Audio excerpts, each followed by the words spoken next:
Sore hari yang cerah di kota Pittsburgh mendadak berubah menjadi menegangkan ketika seorang penembak jitu melakukan aksinya di tepian sungai Allegheny dan memakan banyak korban jiwa. Semua bermula dari sosok pria misterius yang memarkirkan mobilnya di sebuah gedung. Anehnya, dia sangat patuh pada peraturan dengan memasukkan uang koin untuk membayar biaya parkir. Dia mengokang senapannya dan mengenakan kacamata hitam supaya terlihat keren. Dia mulai membidik orang-orang yang berseliweran di tempat itu sebelum melepas tembakan. Target pertamanya adalah seorang pria yang sedang duduk di kursi taman PNC tersebut dan diikuti oleh 4 target lain yang mulai berjatuhan. Setelahnya, dia langsung melarikan mobilnya keluar dari gedung tersebut.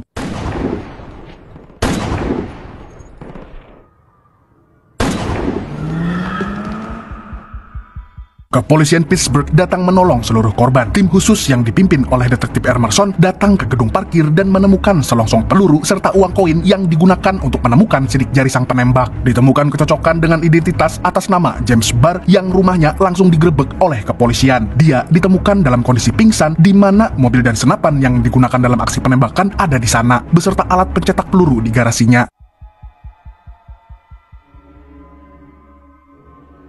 Dalam interogasi bersama Detektif Emerson dan Jaksa Wilayah Rodin, James ditawari pengakuan penuh atas aksi penembakan maut dan dijatuhi hukuman penjara seumur hidup. Pilihan lainnya adalah hukuman mati. James kemudian mengambil kertas dan menulis sesuatu di atasnya. Rodin pikir James menulis pengakuannya, tapi ternyata bukan. Dia menulis Get Jack Reacher yang membuat Emerson dan Rodin terkaget-kaget.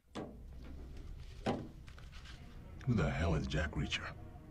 Dari data yang ada di tangan Emerson, Jack Reacher adalah mantan tentara berpangkat mayor yang kini tidak diketahui keberadaannya. Dia seolah hantu yang tidak bisa ditemukan. Tapi setelah menyimak berita penangkapan James Barr di TV, Jack langsung berkunjung ke Pittsburgh. Tidak lupa, dia menyempatkan diri shopping dulu biar tampil keren. Then 2 years ago, he must drive or fly. At least not under his real name. Jack meminta bertemu dengan James dan diantar oleh mereka berdua ke ruang perawatan di mana James terkapar koma. Rupanya dia dipukuli di dalam mobil oleh para tahanan lain hingga terluka parah dan tidak sadarkan diri. Jack meminta bukti untuk kasus ini tapi ditolak oleh mereka berdua. Jack memutuskan untuk mengusutnya sendiri. Namun saat berusaha dicegah, muncul pengacara James yaitu Helen Rodin, putri dari Jaksa Rodin. Helen kaget ketika mengetahui pria di hadapannya adalah Jack Reacher. Well, this is a new low, even for both of you. Rodin, Jack Reacher. Jack Reacher? Helen. Jack menyatakan bahwa dia bukan ingin membersihkan nama atau membela James, melainkan hendak menghentikan kegilaannya. Jack mengungkap fakta bahwa James pernah melakukan aksi penembakan dengan banyak korban selama bertugas di Irak dahulu karena dia tergoncang mentalnya. Tapi pengadilan militer tidak meneruskan proses peradilan karena ternyata seluruh korbannya adalah para jamet yang telah menyiksa para wanita selama masa perang. Kedatangan Jack kini adalah untuk memenuhi janjinya kepada James untuk mengeksekusinya apabila dia melakukan pembunuhan lagi. Meski sudah mengetahui fakta rahasia ini, Helen tetap ingin membela James. Helen bilang ke Jack bahwa dia bisa saja melihat bukti yang sudah ditemukan jika dia mau jadi kepala penyelidiknya. Namun Jack menampiknya. Helen merasa gagal mendapatkan dukungan untuk kasusnya setelah Jack naik ke dalam bus. Tapi ketika hendak pergi dari terminal itu, Helen mendapati Jack berdiri di dekat mobilnya. Jack mau menerima penawaran Helen untuk melihat James secara objektif dengan syarat Helen pun mau melihat para korban secara objektif pula.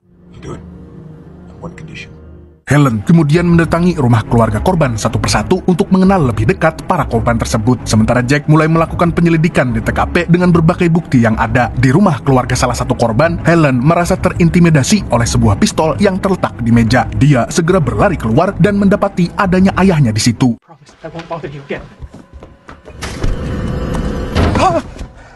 Rodin mulai mempertanyakan kegiatan yang dilakukan Helen dan Jack dalam mengusut kasus ini. Sebagai seorang ayah, Rodin merasa kasihan kepada putrinya itu apabila dia kalah dalam persidangan nanti. Dia kemudian melibatkan masalah pribadi antara mereka yang langsung dihindari oleh Helen. Helen, don't touch me! Jack melihat senapan yang digunakan untuk menembak di ruang penyimpanan bukti. Terjadi sedikit permainan pikiran antara Jack dengan Emerson yang keheranan dengan sikap Jack dalam melakukan penyelidikan. Jack dan Emerson saling mencoba ketelitian mereka terkait barang bukti dan teori tentang sikap James saat peristiwa terjadi. What does an army cop do mostly? Break up bar fights? Why do you think he paid for parking? Simple loony won't do it for you? I don't think he knew he was doing it. Saat berada di sebuah bar, Jack dihampiri oleh seorang gadis bernama Sandy yang mengajaknya berbincang di luar. Terjadi salah pengertian antara mereka yang membuat beberapa pria menghampiri meja Jack. Salah satu dari mereka menantang Jack berkelahi yang langsung diladeni olehnya. Di luar bar, Jack langsung dikerubungi oleh 5 pria yang mengaku sebagai kakak Sandy. Sebelum memulai perkelahian, Jack melakukan analisa yang bisa meruntuhkan mental para jamet ini. Dengan tenang, Jack melayani arogansi mereka.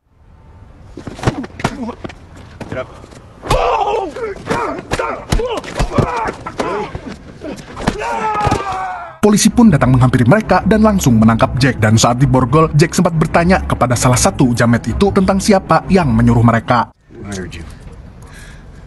Helen dan Emerson datang menjemput Jack di kantor polisi. Helen marah karena perkelahian ini yang bisa mencoreng firmannya. Jack bilang bahwa dia dijebak oleh pihak yang ingin menghentikan dirinya mendalami kasus ini. Helen memaparkan hasil wawancaranya dengan keluarga korban. Mereka adalah seorang pengasuh bernama Chrissy yang sedang belanja baju pesta dan petugas kebersihan plaza bernama Rita yang baru saja membeli tiket pertandingan baseball. Lalu ada Nancy yang membelikan jam sebagai hadiah bagi suaminya, pimpinan perusahaan konstruksi bernama Olin yang hendak mencari pinjaman, dan Darren, seorang pialang investasi yang tewas di sisi Bukit Mawar yang baru saja dibelinya. Jack dan Helen melanjutkan pembicaraan di motel tentang para korban dan motif pembunuhan. Jack menduga Nancy dan Darren berselingkuh. Di tempat lain, pria yang menguntit Jack menemui pria misterius yang melakukan penembakan di awal cerita. Dan ternyata mereka bekerja sama dalam sebuah rencana dan mengkhawatirkan kehadiran Jack. Seorang pria tua yang sedari tadi berdiri di kegelapan menghampiri mereka. Dia adalah pimpinan dalam rencana ini. Kita belum tahu siapa namanya. Kita panggil saja dia dengan sebutan Samidi. Samidi bercerita tentang pengalamannya di penjara Serbia hingga banyak jari tangannya yang dipotong. Samidi kemudian meminta bukti kesetiaan pria ini dengan mengintimidasi agar dia mau memutuskan jari tangannya. Karena tidak sanggup, dia ditembak mati.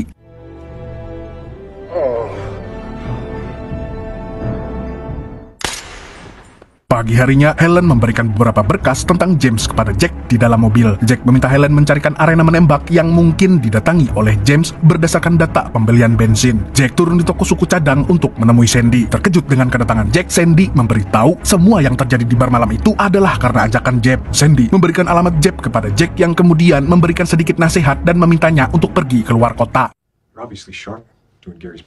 Jack mengunjungi rumah Jeb dan melewati seorang wanita tua yang kemudian menghubungi seseorang dengan ponselnya. Saat Jack berkeliling di dalam rumah, tiba-tiba ada 2 pria dengan pemukul di tangannya menyerang si Jack.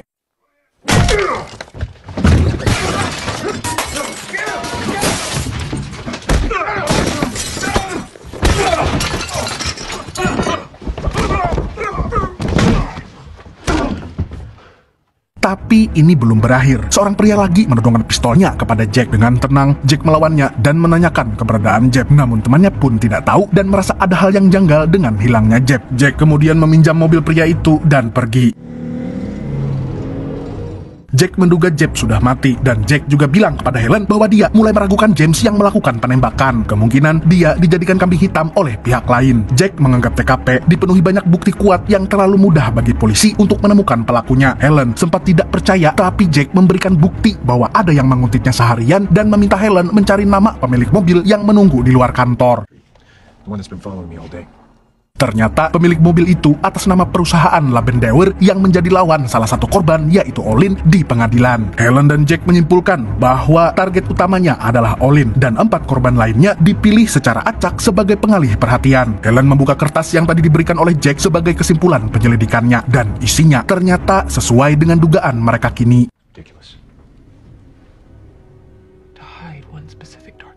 Jack menduga ada yang ingin menjegal perusahaan Olin dan melemparkan fitnahnya kepada James. Jack meminta Helen untuk mencari tahu teman dekat James supaya mereka bisa tahu siapa penembak aslinya.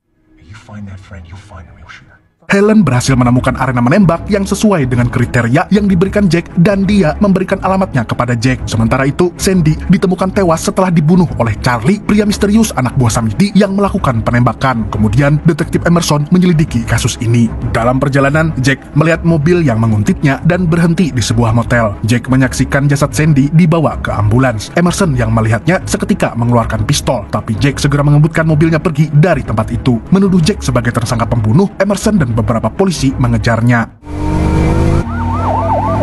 Ternyata Jack mengejar mobil yang dikendarai oleh Charlie. Setelah mulai dekat, Jack menabrak mobil Charlie dari belakang. Setelah jalan melawan arah di terowongan, mobil Jack sempat mogok. Beruntung mobilnya bisa hidup lagi sesaat sebelum rombongan polisi berada di situ. Tapi kini dia kehilangan jejak Charlie. Dia pun masuk ke dalam gang untuk melambatkan mobilnya. Tapi tiba-tiba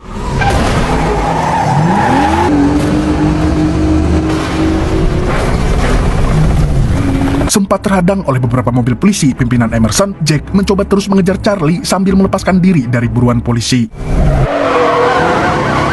Jack lagi-lagi kehilangan jejak Charlie. Menyadari tidak akan mengejar lagi, Jack turun dari mobil yang masih berjalan pelan dan berdiri di tengah kerumunan warga di pinggir jalan. Polisi berhasil menghadang mobil yang tadi dikendarainya. Mereka hanya mendapati mobil yang kosong. Detektif Emerson dan Jaksa Rodin menuduh Jack melakukan pembunuhan terhadap Sandy dan pencurian mobil Jeep. Mereka menyampaikannya kepada Helen yang tidak percaya ini terjadi. Helen menerima panggilan telepon dari Jack yang berniat akan menyelesaikan kasus ini hingga tuntas dan menemukan orang yang menginginkannya mati. Jack juga melemparkan kecurigaan kepada Jaksa Rodin dan Detektif Emerson.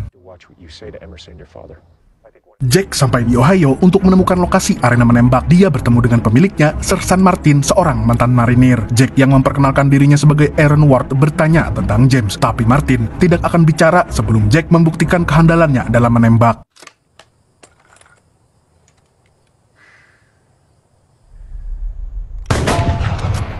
Ternyata Martin tahu bahwa Aaron Jack adalah Jack Reacher. Martin kemudian memperlihatkan hasil tembakan James yang dia turunkan dari dinding setelah mendengar berita penembakan di Pittsburgh. Semuanya tepat sasaran. Jack menduga James datang bersama seorang teman. Lewat rekaman CCTV, Jack mengenali sosok pria yang datang bersama James. Dia adalah Charlie.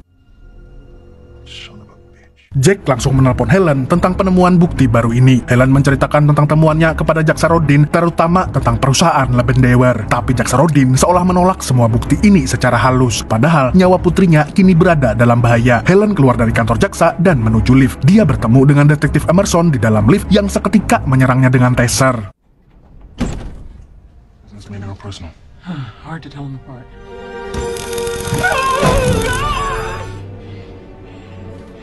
Jack menelpon Helen namun diterima oleh Charlie. Berusaha mengancam jiwa Helen untuk memancing Jack, justru Jack mengancam balik dengan bukti-bukti dari arena menembak yang kini ada di tangannya. Jack menelpon lagi dan mengancam Charlie bahwa dia akan membunuhnya. Samidi datang ke ruangan itu dan membuat Helen terkejut. Samidi dan anak buahnya sudah bersiap menanti Jack datang di bekas petambangan. Dengan bantuan Martin sebagai penembak jitu, Jack berusaha menyelamatkan Helen dari tangan Samidi. Charlie pun sudah bersiap di posisinya demi merintangi aksi Jack. Jack datang dengan membawa mobil yang berjalan mundur.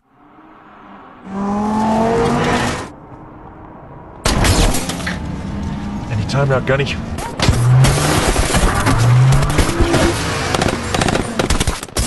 Mobil Jack ditembak oleh Charlie dan beberapa temannya, tapi kemudian mereka bungkam setelah Martin menembaki mereka.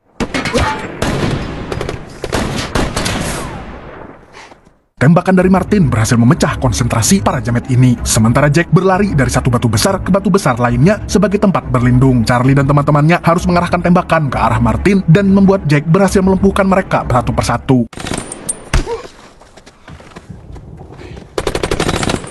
Berhasil menumbangkan satu jamet lagi, Jack kini sudah memegang senapan dan membantu Martin yang posisinya sudah diketahui oleh Charlie. Setelah senapan Charlie bisa dilumpuhkan oleh tembakan Martin, Jack berlari menuju sebuah trailer dan mendobraknya. Menyadari kemungkinan Helen disekap di dalam kantor utama yang jaraknya cukup jauh, Jack mengendarai traktor tambang menuju ke sana. Sementara itu, Charlie sudah sampai duluan di kantor utama untuk mengambil senapan. Kedatangan Jack sudah ditunggu dua begundal yang berhasil dilumpuhkan dengan mudah olehnya.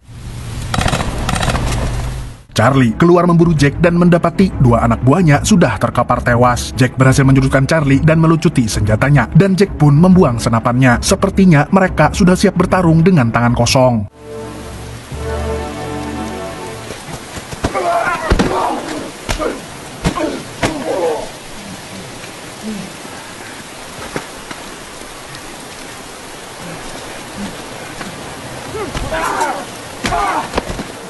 Teriakan Charlie yang tangannya dipelintir oleh Jack terdengar hingga ke ruangan di mana Helen disekap. Emerson yang melihat bayangan Jack mendekat langsung mengarahkan dua pistolnya kepada Helen. Jack berhasil menembak Emerson dengan jitu yang bersembunyi di balik tubuh Helen.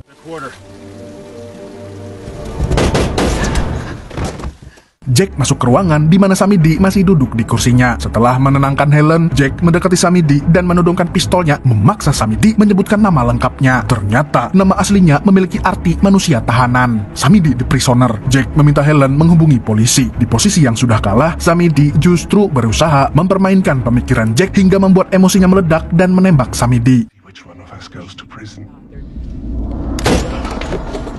Jack berlalu pergi dengan berondongan pertanyaan dari Helen. Jack percaya Helen bisa menutup kasus ini dengan baik dan dia memilih untuk kembali menghilang tanpa jejak.